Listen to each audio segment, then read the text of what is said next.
আত্মা খায়, ওই কুয়ার ক্ষুধা মিটে নাই এখনো।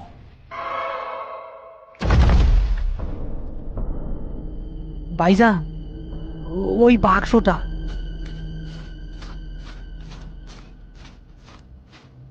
এইগুলা কি?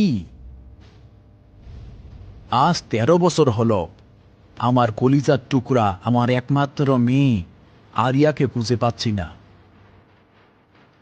খেলার ছলে সে বাড়ির মাঝখানের ওই অভিশপ্ত কুয়াটার পাড়ে গিয়েছিল, তারপর আর ফেরেনি।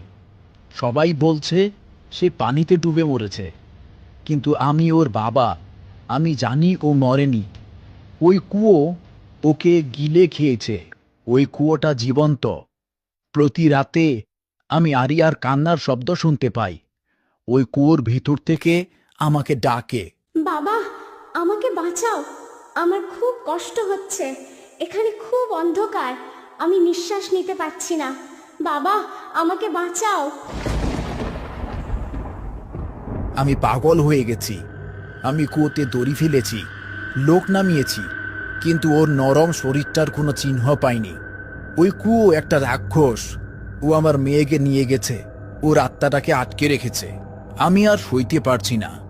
আমার আরিয়াকে ছাড়া আমি বাঁচব না। সবাই আমার কান্না শোনে, কিন্তু আরিয়ার ডাক কেউ শুনতে পায় না। এই কুয়ো যদি আমার আরিয়াকে ফিরিয়ে না দেয়, তবে আমিও আমার মেয়ের কাছেই চললাম। কিন্তু আমি কথা দিচ্ছি, এই বাড়ির শান্তি আমি চিরতরে কেড়ে নেব। এই কুয়োর ক্ষুধা আমি বাড়াতেই থাকব। এরপর থেকে যে এই কুয়োর দিকে তাকাবে, সে তার নিজের শেষ দেখতে পাবে। আমাদের মতো এখানে বন্দী হয়ে থাকবে অনন্তকাল ধরে। ডায়েরির পাতাগুলো পড়া শেষ হতে ঘরের তাপমাত্রা যেন হঠাৎ করে হিমাঙ্কের নিচে চলে এসেছে।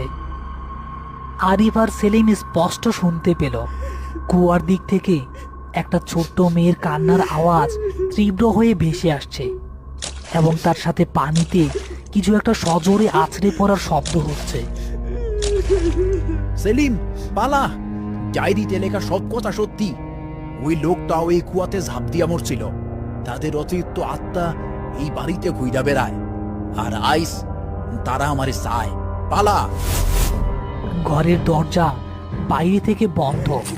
আরিফ ও সেলিম ভেতরে আটকা পড়েছে। কুয়ার দিক থেকে ভেসে আসা কান্নার আওয়াজ এবং ভেজা পায়ে হেঁটে আসার চপ চপ শব্দ ক্রমশ তাদের ঘরের দরজার দিকে এগিয়ে আসছে। শব্দের সাথে মিশে আছে তীব্র পচা জলের গন্ধ। হঠাৎ দরজায় খুব আলতো করে নখ দিয়ে আঁচড় কাটা